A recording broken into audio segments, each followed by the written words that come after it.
La première question de l'épisode Bonnie. Oui. Ponton 100 nous demande, sans vouloir ramener les vieilles histoires, est-ce que certains joueurs gadgets ont leur utilité dans la LNH? Et si oui, quel genre priorisez-vous? Le type laney, le type ultra défensif fort sur les mises au jeu? Bien, comme je viens d'expliquer dans l'épisode initial, c'est sûr que il ne faut Simon, pas... Est-ce que tu veux y répondre à ça dans l'épisode régulier ou normal? Ben, vas-y donc, là. Ouais, continue. Ok, puis on excuse. arrêtera après. Fallait... Non, mais... OK, recommence. Non, alors. c'est correct. C'est correct. On continue. On fait comme si de rien Ok. n'était, là. Puis... Alors, je fais quoi, là? Non, Je on recommence? continue. Réponds. Puis on arrêtera après. OK. C'est bon? Ça, on donne une petite question de plus. C'est bon. Alors, tout à l'heure, j'ai parlé justement du terme gadget. Je pense qu'il y avait peut-être que j'ai mal expliqué, Ouais. dans le sens qu'il y a une différence entre gadget et unidimensionnel. Patrick Laine, ce n'est pas un joueur gadget, c'est un joueur qui est unidimensionnel, Ouais. c'est-à-dire un gros lancer sur le jeu de puissance. Ceci étant dit, si on veut parler de l'utilité de joueurs qui ont peut-être une dimension unique qui ressort du paquet, mais que le reste de leur jeu est comme ci, comme ça, qu'est-ce que je prioriserais, moi? J'aimerais mieux avoir un joueur ultra défensif fort sur les mises en jeu. OK. J'aimerais mieux avoir un joueur, si on peut dire, un spécialiste du jeu en infériorité numérique. Et également un joueur, il y a beaucoup de matchs qui sont serrés, que tu peux utiliser quand tu gagnes par un but et que l'autre équipe joue à 6 contre 5. Ah, il n'aurait pas dû dire cette dernière phrase-là. J'y aurais pitché Kapanen. Mise au jeu, infériorité numérique. Bon, là, c'est le temps. Faut faire le saut chez KO TV. On continue là, live on the spot. Nathanaël Saint-Jean, vous dites souvent que pour qu'une équipe soit prétendante à la Coupe, il faut qu'il y ait plusieurs joueurs élites. Ma question est la suivante. Même avec le travail atroce de Trevor Timmins, Atroce. Hey, toi, là, t'as vraiment tes... C'est une secte, ton affaire. Atroce. Caulfield, Goulet. Atroce. Vas-y. même avec le travail atroce de Trevor Timmins, Moyen. Le travail moyen. Non, on cite M. Saint-Jean ici. Oui, mais je peux rappeler à l'ordre Oui, M. quand Saint-Jean, il aura alors. fini de lire. Ah. Ok. C'est toi qui dicte maintenant les règles du jeu. Moi, je dis que des règles de politesse. OK. Bon point. Marc Bergevin a quand même formé une équipe qui s'est rendue en finale, mérité ou non. Ils ont quand même sorti Toronto, Winnipeg et Vegas. Alors pourquoi dire que le travail de Bergevin est moyen? Oui, regardez. Ben, justement. Parce Oui, que mais le travail de regarde. Timmins était moyen aussi. Non, mais regarde, c'est qu'il faut quand même dire que quelques mois après cette finale de la Coupe Stanley, Marc Bergevin a été congédié. Alors, Jeff Molson n'était définitivement pas satisfait du travail de Bergevin et la finale de la Coupe, dans des circonstances quand même assez particulières, mais ils l'ont eu pareil, n'a pas sauvé le poste de Bergevin. Pourquoi? Je pense que Bergevin, son travail moyen, c'est parce que l'héritage qu'il a laissé était moyen, dans le sens que l'équipe a coulé dans les bas-fonds la saison suivante, et il a aussi accablé l'équipe de plusieurs contrats à long terme qui aujourd'hui sont encore dans la masse salariale du Canadien avec des joueurs qui produisent plus ou moins, qu'on pense à des gars comme Gallagher, Anderson. Et puis le bassin d'espoir n'était pas si grand que ça. Tu sais, c'est ça, moyen. Je pense que c'est le mot qu'on peut dire du travail de Bergevin.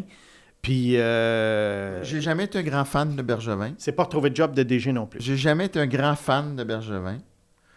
J'ai pas de lien avec lui. J'ai eu une entrevue en fin de règne, mais sinon, il n'y avait pas de rapport du tout. Je trouve qu'on est sévère quand on dit qu'il a laissé un mauvais héritage, parce que Suzuki, il y a Caulfield, il y a Goulet, il y avait Romanov qui était quand même une bonne pièce d'échange. Montembeault est un gardien qui a aidé dans la reconstruction. Est-ce qu'il a laissé un grand héritage? Peut-être pas, mais il n'a pas laissé du tout un mauvais... J'en connais pas mal qui ont laissé un bien pire héritage que Bergevin. Ben, c'est pour ça qu'il dit moyen. Ben, il est pas mal. Mais en tout cas, ils ont quand même fini 32e. Puis l'année tu sais, tu d'après. as quand même 2 des 3... Ils ont fini dans le deuxième l'année dernière. Ils ont manqué les séries. Oui. Je ne sais pas combien d'années de suite. Et les 2 années COVID, Ouais. ils finissaient 24e au Mais- classement général, 18e. Ils n'auraient pas fait les séries dans des circonstances normales. Ils les auraient manqué 6 ans de suite. Ouais. Alors, je suis désolé, Mathias, Mais mais je pense que il y a moyen, 2 des 3 moyen est membres un, du premier trio. moyen est un qui étaient- terme ouais. poli. Est un terme poli Non. pour définir son travail. Ça a été 10 ans de hockey plate. Fait que, Ah, écoute, ça, je c'est te le ça. donne. C'est Hockey ça. plate, oui. Ouais. Mais Puis moi, une finale de la Coupe Stanley avec Ben Sherratt puis Joel Edmondson qui bloquent des lancers puis qui accrochent puis que les arbitres mettent le sifflet dans les poches, pour moi, c'est pas une finale le fun. C'est pas Lane Hudson qui fait une passe à Suzuki qui fait une passe à Demidov. Ça, c'est sûr. Bon. Mais tu sais, c'est parce que moi, j'ai vécu sur le beat les années de misère. Oui. Et quand tu regardes 4 années de 100 points et plus, là, au prorata pour Oui. la première année, et que c'était la première fois depuis 1994 qu'il n'y avait pas eu 100 points, c'est que je me suis dit qu'il y a eu une progression par rapport à... Mais les piliers de l'équipe, Price, Subban, Pacioretty, Ouais, des c'est gars ça. que Bergevin n'avait pas amenés à Montréal. Des gars repêchés par... Trevor Timmons. Merci. Atroce. Mais sûrement que ce qui l'a fait le plus mal, c'est d'avoir repêché Galchenyuk puis Kotkaniemi. Ah, ça, c'est sûr. Ça, que, c'est ouais. une grosse... Ouais. Mais Jeff Monson l'avait dit quand il avait congédié les gars. Il dit, Ouais. tu peux pas avoir des choix top 5 puis Ouais. que ça rapporte rien. Moi, je suis quand même content. Tu sais, 2012, c'est sûr que c'est pas devenu un grand joueur. Je ne vais pas aller me péter les bretelles puis dire que j'avais Morgan Riley ou un autre. Moi, j'avais Teravainen à 3. Oui, c'est un bon joueur. Qui aurait Ouais. été mieux que Galchenyuk. Ouais. T'avais-tu Teravainen avant Forsberg, toi? Je pense que oui. Ouais. Ah oui. Mais écoute, Teravainen avant Forsberg, je te pardonne. Ouais. C'est un bon joueur, Puis, Teravainen. 2018, mais c'était Quinn Hughes. On était Ouais, les deux. on dans était, le même on était bateau. les deux dans le même bateau. Mais on avait Jost avant Sergachev en 2000. Fait qu'on n'est pas parfait. Ça c'est sûr, ça c'est sûr. On Par n'est pas contre, parfait. quand on s'était parlé ce soir-là, je t'avais dit Sergachev est quand même un bon choix. Tu m'avais dit ça. Alors ça, alors Et je m'étais laissé... J'aurais préféré Jost. J'aurais pris Ouais. Jost si j'avais été Trevor Timmons, mais j'avais quand même pas craché sur le choix non plus. C'est la dernière année où j'ai regardé les moins de 18 aussi parce que Ouais. ça a complètement faussé ma perception. Ah oui. Parce que Sergachev a été moyen. Puis Jost avait été Chychrun avait été incroyable. moyen. Ouais.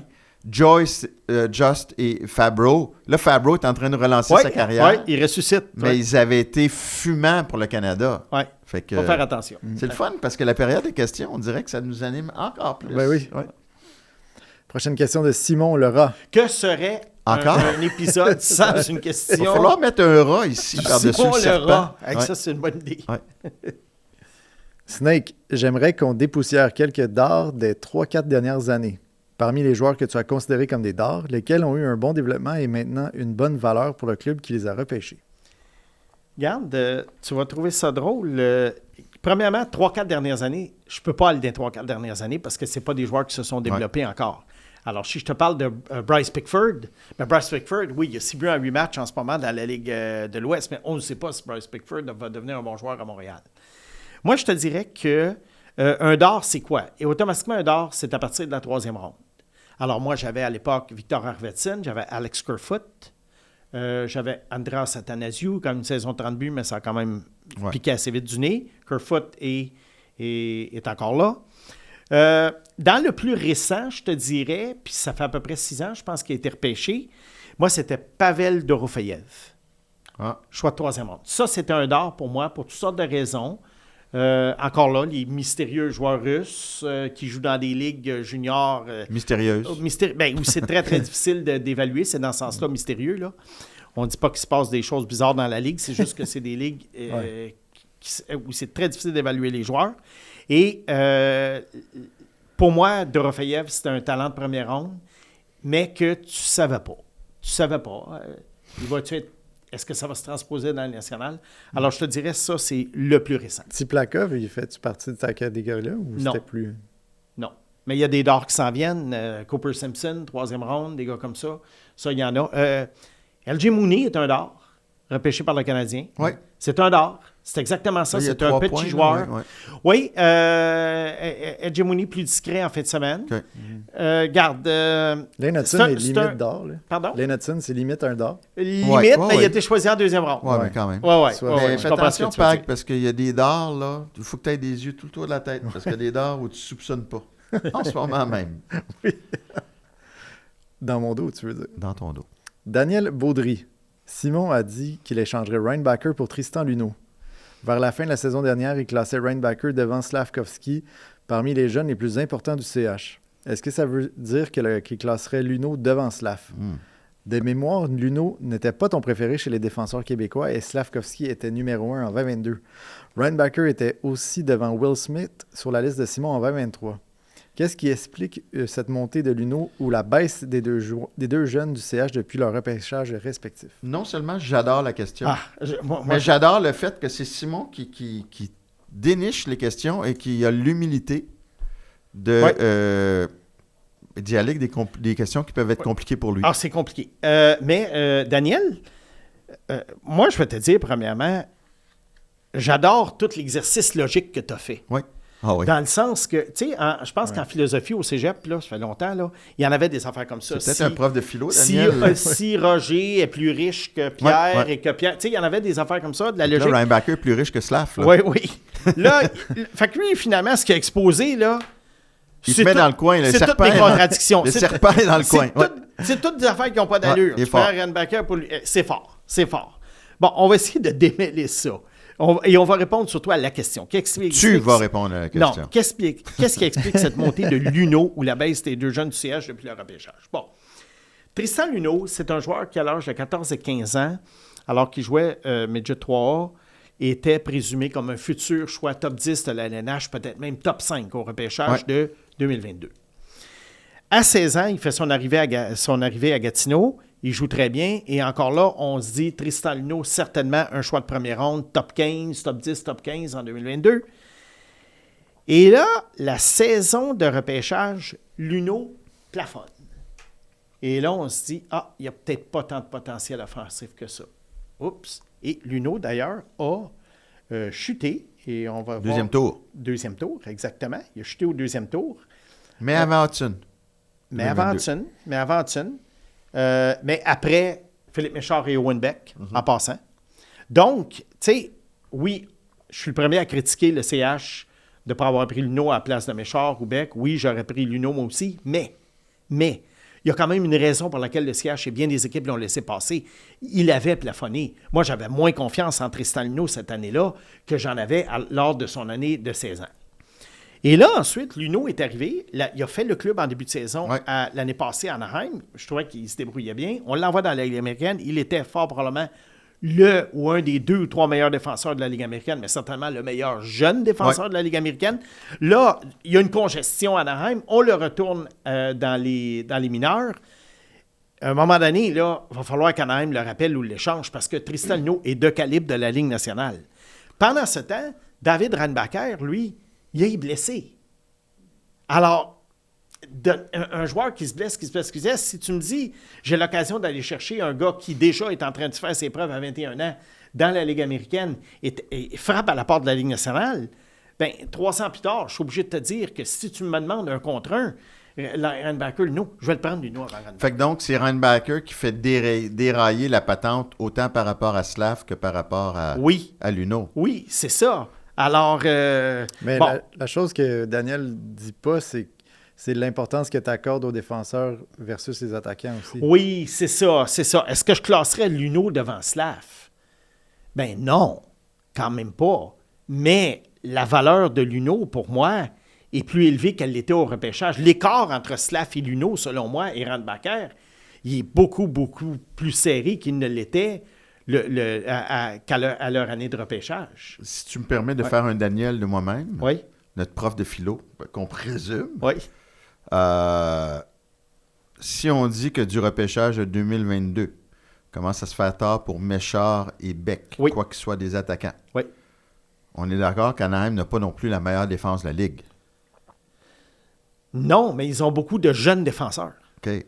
Parce que là, Luno est encore dans la Ligue américaine. Ne commence-t-il pas à se faire un peu tard si je me fais l'avocat de la couronne? Non. Fait que ce qui est bon pour Pitou n'est pas bon pour Minou. C'est qu'en ce moment, Tristan Luno, il est dans une situation unique.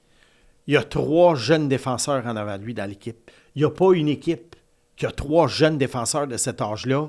Il y a Stian Solberg également qui lui souffle dans le dos, qui était très bon en fin de saison dans la Ligue américaine l'année passée, choix de première ronde en 2024.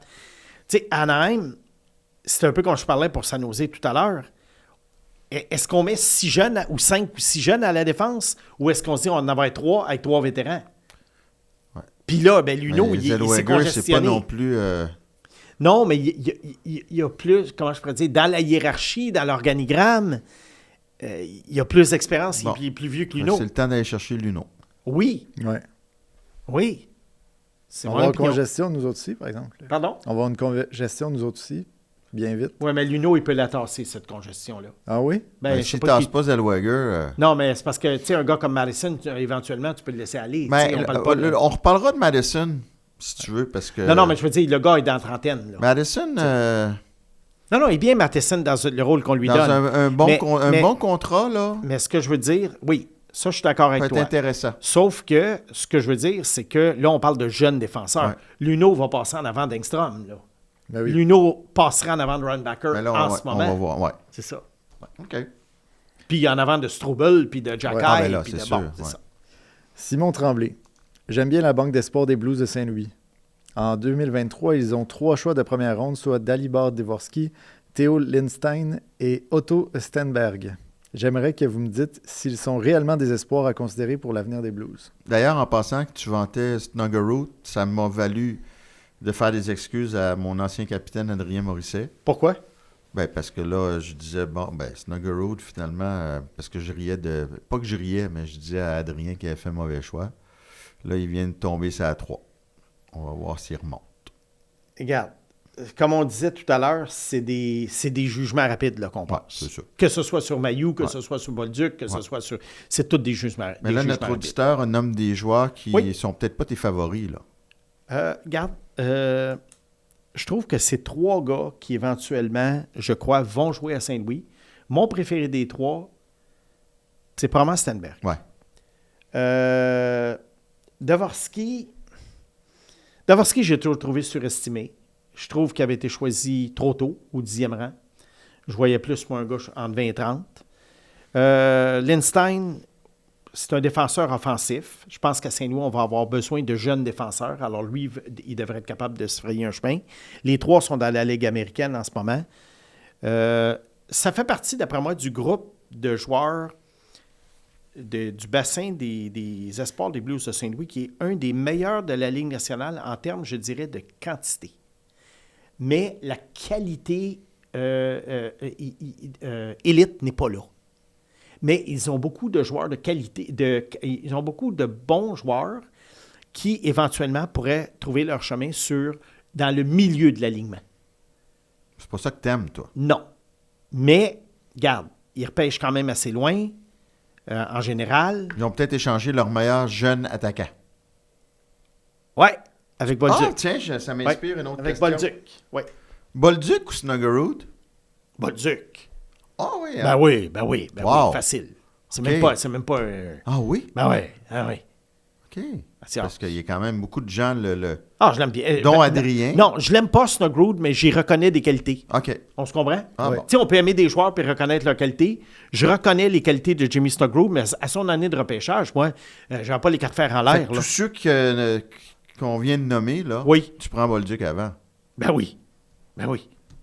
Écoute, Ben, c'est même pas... Il n'y a même pas de discussion. contre là. Mailloux, là, c'est quand même... Faut le faire. Kent Hughes, là... C'est pour ça que j'ai dit, le jour de l'échange, est-ce que c'est un faux compte Twitter Ouais. du Canadien? Ah ouais, Pas pour rien. c'est sûr. Lou J. Comment? Lou J. L-O-U-J-A-Y. Je pensais que c'était Luc Gilna qui était abonné, qui nous posait des questions. C'est peut-être lui. Le SNEC rappelle souvent, et avec raison, que la meilleure façon de prédire la production dans la LNH, c'est de regarder la production dans le junior. Dak est souvent cité comme l'exemple d'un joueur qui n'a jamais vraiment dominé un junior et qui n'explose pas non plus dans le pro. Considérant cela, est-ce qu'il y a présentement avec le CH ou ailleurs dans la Ligue d'autres jeunes prospects que vous trouvez surévalués parce qu'ils n'ont jamais vraiment produit dans le junior et que tout le hype autour d'eux ne repose sur rien de concret? C'est très, très rare, je dirais, qu'un joueur qui produit moyennement dans le junior va être choisi aussitôt que Kirby Dach et les attentes vont être aussi grandes. Je peux t'en nommer un, moi. Oui. Benoît Pouliot. Oui. Et ça n'a pas donné des Qui n'avait grands pas une résultats. grosse production. Non, en à effet. Sudbury, c'était pas terrible. En effet. Je dirais qu'en ce moment, oui, il y a des espoirs que je trouve surévalués. Je pense que j'en avais parlé dans un autre épisode. Mais au point de vue production, rang de sélection, en ce moment, j'en vois pas. J'en vois pas parce qu'il y en a qui pourraient dire, oui, mais Brady Martin, mettons, qui a produit moyennement. Ouais. Ouais, Brady Martin, il y a d'autres caractéristiques dans son jeu, puis on le voit à Nashville, il joue depuis le début de la saison. Puis, alors, je trouve pas que ça soit un prospect surévalué, même si son rendement n'est pas là.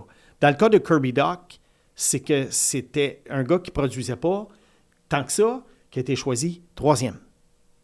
Puis aujourd'hui, maintenant, les équipes choisissent des joueurs qui produisent. On rappelle que le consensus, c'était Dylan Cousins 3 à Chicago. Puis même, il disait Chicago l'adore. Et là, Kirby Dach est sorti 3 à Chicago. Tout le monde a dit « Quoi? » Ça a été une surprise de taille à ce moment-là. Parce que si on regarde le repêchage de cette année, les Misa, on va regarder les joueurs juniors, là, dont la production est facile à checker. Les Misa, Desnoyers, Martin, Martone. Je ne suis pas un fan de Martone, mais il produit. Alors au moins, quelqu'un s'est backé par quelque chose. James Higgins, Jake O'Brien, Roger McQueen, Ben Kindell, ce sont tous des joueurs qui ont produit. C'est plus là-dessus, moi, que je te dirais peut-être qu'en ce moment, là, regarde, c'est que plus un gars est choisi loin, moins il est surévalué. Jake Nesbitt choisi 12e par Philadelphie, je trouve que c'est trop. Le gars a un point par match dans la Ligue de l'Ontario, moi, ça ne m'impacte pas. Mais il est parti 12e, parti 3.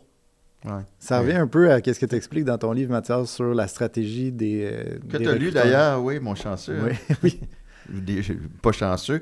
Merci parce que j'avais besoin de ton input pour me dire ton avis sur comment tu le trouvais. Là. C'est très bon. Puis, mais justement, cet aspect-là, je trouve que c'est super intéressant parce que ça te rappelle à quel point il y a des joueurs comment les recruteurs prédisent que certains joueurs ne vont pas sortir tôt parce qu'ils n'ont pas nécessairement des bonnes stratégies, des bonnes statistiques, excuse. Voilà. Patrice Bergeron. Exactement. Oui. Ouais. Mais c'est ça, je te choisis 2e aussi. Oui.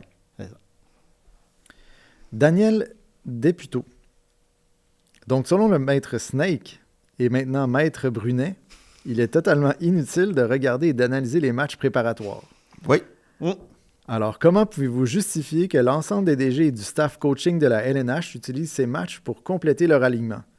Pourtant, votre très bon podcast se fait un devoir d'analyser les prospects. Daniel a dit un mot-clé ici. Compléter leur alignement. C'est ça. Compléter. Le 20e joueur, 21e joueur. C'est souvent ça. C'est souvent ça. Et... disons qu'on ouvre la porte à un jeune, on l'a probablement ciblé au préalable. Ouais.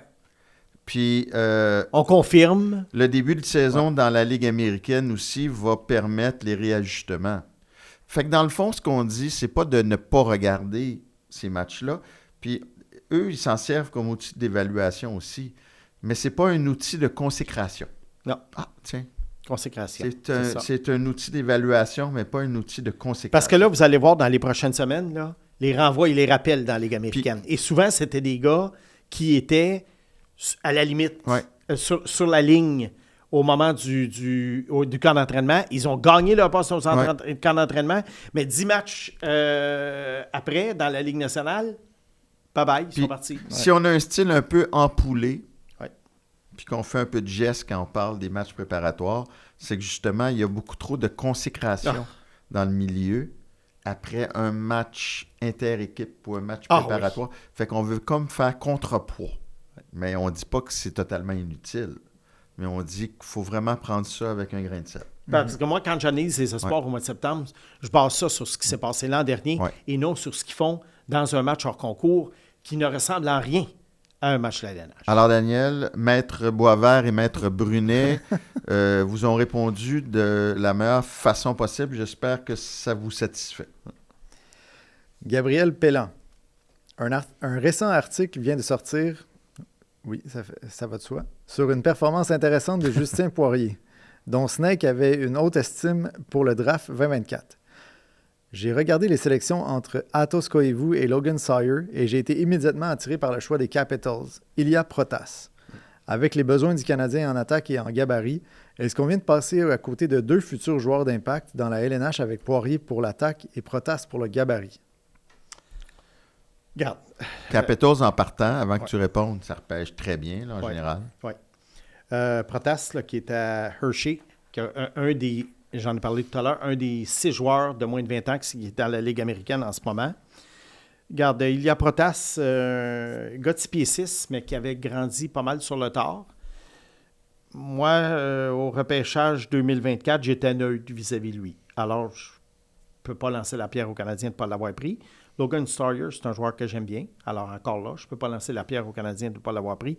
Cependant, Atos Koivu, non et non. Et Justin Poirier, même si j'ai mes réserves dues au fait que ça demeure un petit joueur, rendu un d'or, on parle de d'or, là, ça, c'en est un d'or, Justin Poirier. Alors, tant qu'à prendre Atos Koivu, moi, en 3e ronde, le d'or, je l'aurais lancé sur Justin Poirier. Alors, grosso modo, moi, c'est ça. Protas, blâme pas. Sawyer, je les blâme pas. Puis Koivu, ça n'a pas de sens. Puis pas avoir pris Poirier, c'est quand même surprenant. Un joueur québécois qui marque 50 buts à 17 ans, on n'y touche pas. Une parenthèse, il a marqué 3 buts en fin de semaine, à son premier match avec l'Université du Maine. Mais encore là, on parlait de Michael Hage la semaine passée qui avait joué contre Mercyhurst. Ouais. L'opposition était extrêmement faible. Alors, j'enlève rien à Justin Poirier, comme Gabriel l'a dit, un de mes joueurs préférés du repêchage 2024. Mais j'ai hâte de voir qu'est-ce qu'il va faire contre des meilleurs adversaires. Regarde, c'est une grosse perte pour la Ligue junior majeure du Québec. Donc, en conclusion, Poirier d'or, Koivu, serviette. Oui. Oui. En plein ça. Ça t'a pris du temps, hein? Ben, je l'ai T'es toujours pas plus compris, élevé. puis j'ai dit Ça faisait oui, référence On juste pour lance faire des semblant. dards, puis on On lance jette la la serviette. serviette. Ah, OK. Tu sais, on avait La semaine passée. lancé une formule la semaine dernière. C'est beau, c'est beau. T'as déjà oublié? Oui. C'était même pas un jeu de mots. Ah, j'ai une mémoire de poisson rouge pour ces niaiseries-là. Qu'est-ce que t'en penses, Simon? De quoi? Qu'est-ce que t'en penses? Qu'est-ce que t'en penses? Ah, il est vraiment, Hey, il est moi, je fatigué. vous Ben lève. non, mais non, Il est non, fatigué, arrête. là. Il Moi, est je suis fatigué. concentré sur les questions brillantes des auditeurs Chuck, et non les, hey, jeux, Jean- et non les jeux de mots niaiseux de Quand Mathias. j'entends Chuck rire à travers le mur bien insonorisé, ça veut dire qu'on a frappé dans le mille. C'est épouvantable. Je vous lève mon chapeau. Oh non, là, ça, c'est un coup au foie puis un crochet à la tempe. Bon, on continue. Alexandre Normandin. Je sais que vous en avez parlé quelques fois déjà, mais je n'arrive pas à saisir la réticence du Snake à propos de Zane Parek. Il adore les joueurs offensifs avec des habiletés hors normes. Et il a même déjà dit, en parlant de défenseurs offensifs comme Phil Housley ou Paul Coffey, qu'on s'en fichait qu'ils ne sachent pas défendre, vu leur grand talent offensif. Alors pourquoi cette tiédeur à propos de Parek? Hey, Ok. on a des bons... Je suis vraiment fier de notre monde.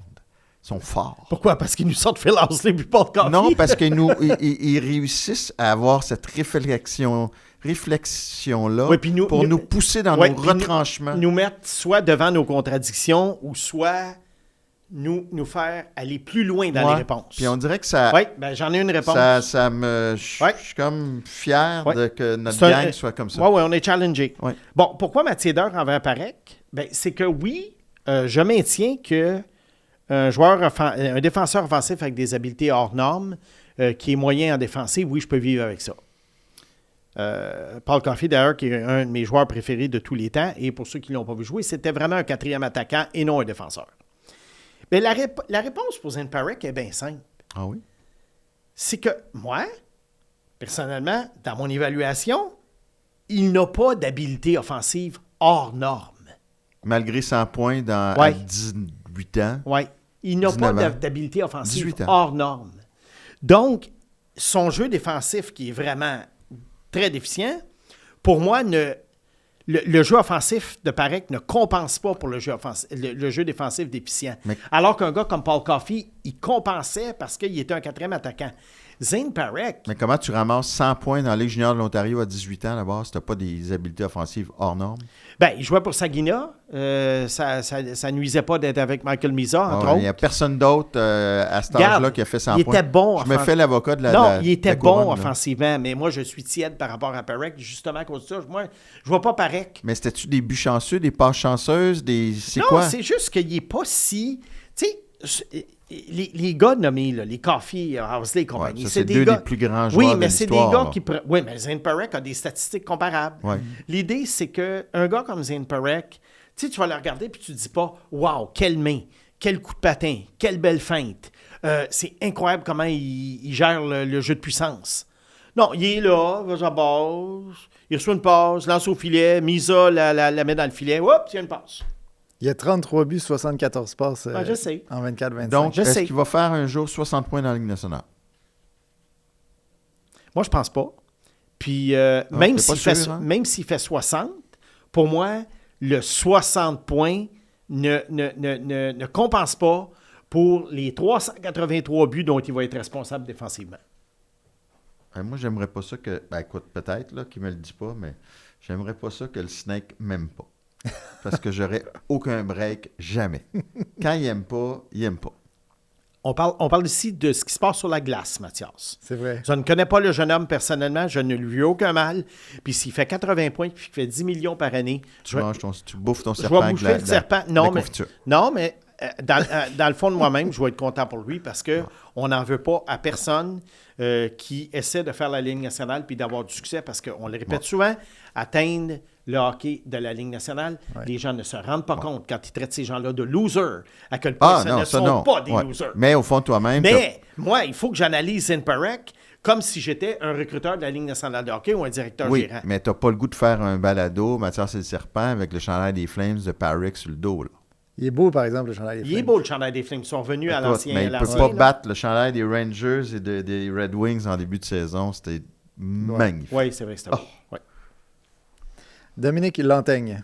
Salut, messieurs. Il se passe quoi avec Kevin Korchinski avec les Hawks? Eh boy, il se passe pas grand-chose. Ouais, Kevin Korchinski. On en a parlé beaucoup dans le dernier épisode. Défenseur de 21 ans. 7e au total, Ouais. obtenu dans l'échange de Alex DeBrincat. Bon, il joue pour une équipe, il a été repêché par une équipe archi faible qui donne la chance aux jeunes joueurs en général.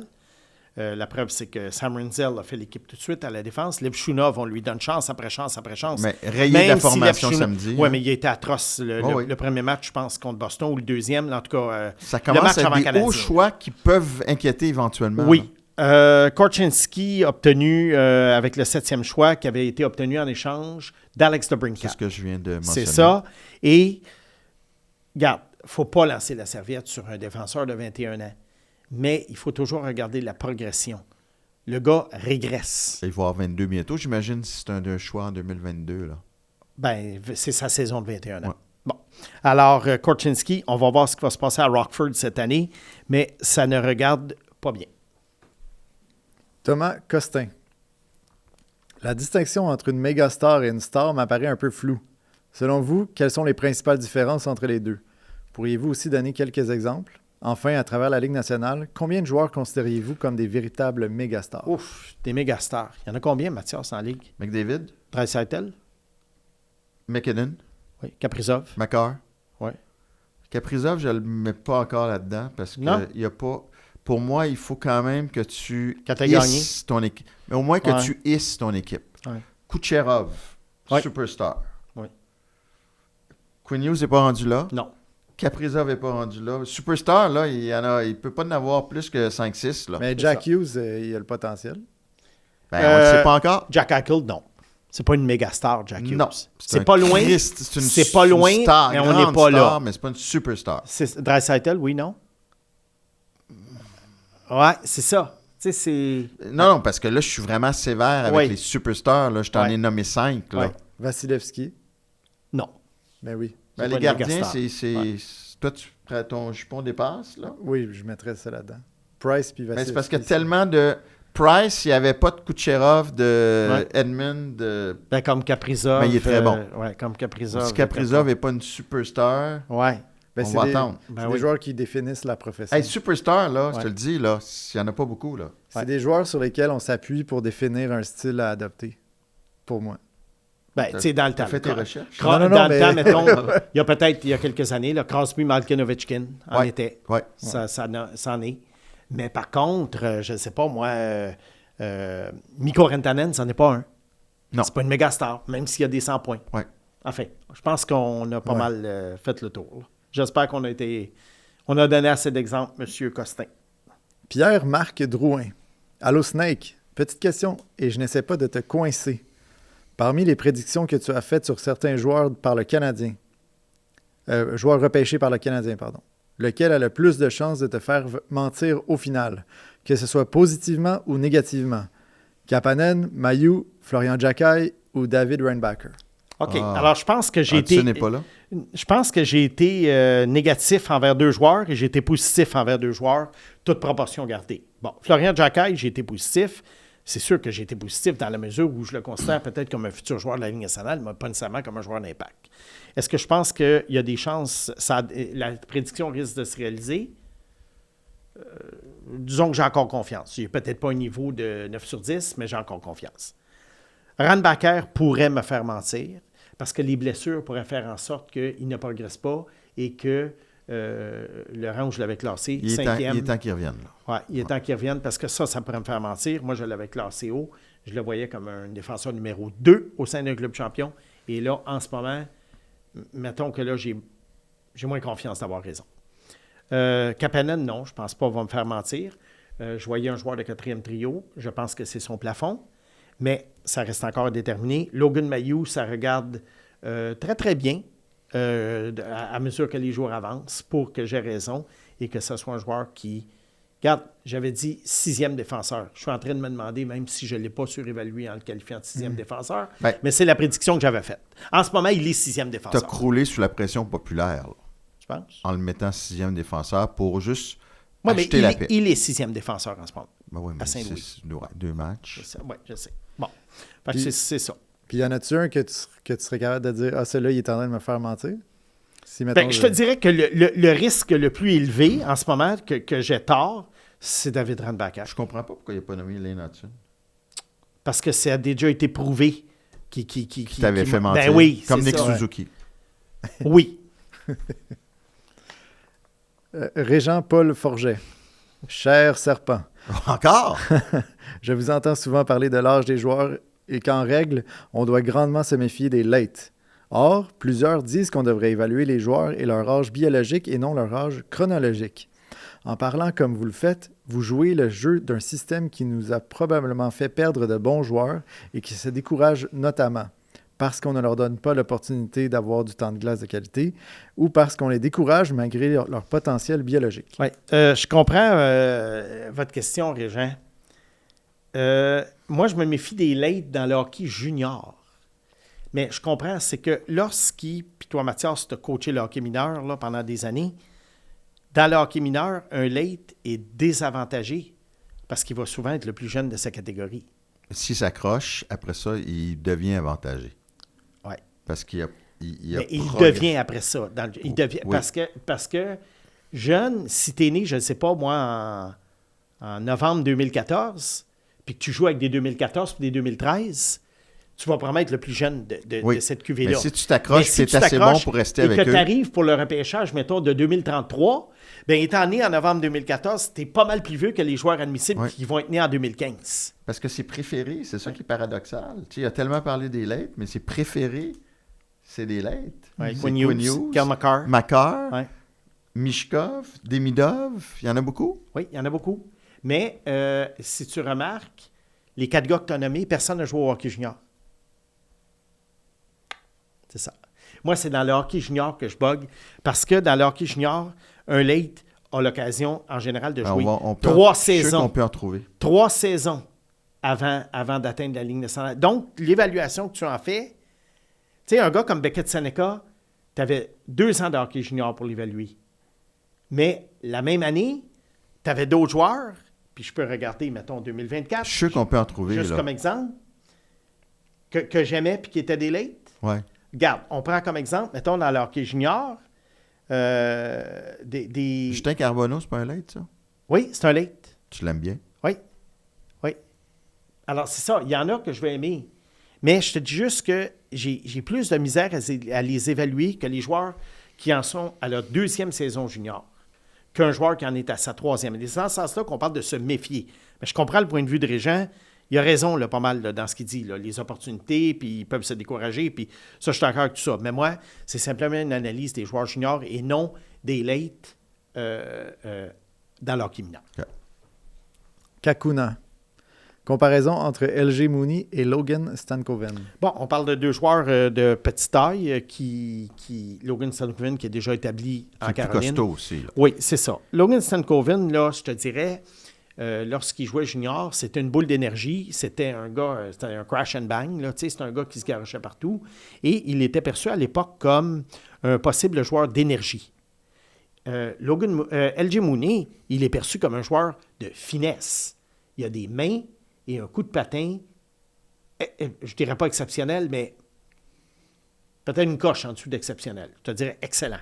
Excellent coup de patin. Mais c'est pas un gars qui va faire sa marque par son jeu physique. Alors, je pense que la comparaison, elle se limite peut-être au fait que les joueurs sont pas très grands. On termine avec Félix Gauthier. À l'époque, Patrick Kane a connu du succès en jouant à 5 contre 5 avec un certain Artem Anisimov, un centre responsable défensivement qui produisait peu. Kapanen pourrait-il être pour Demidov ce que Anisimov était pour Kane? Ouais, je vois un peu là, l'idée. Ouais. Anisimov, tu sais, qui avait Il était où à 22 ans, Anisimov? Oui, c'est ça. Regarde, Anisimov est arrivé dans la Ligue nationale à 21 ans avec les Rangers de New York et il y a une saison de 28 points. Et à l'âge de Kapanen, en ce moment, il y a une saison de 44 points, 18 buts, 26 passes. On est ailleurs. Oui. Alors oui, je sais qu'il n'a jamais produit plus que 45 points dans une saison. Il a quand même eu une longue carrière, là. Il y a quoi? Il y a 1, 2, 3, 4. Il y a 4 saisons de 20 buts. Je pense pas que Kapanen, il faut qu'il passe l'année dans la Ligue nationale.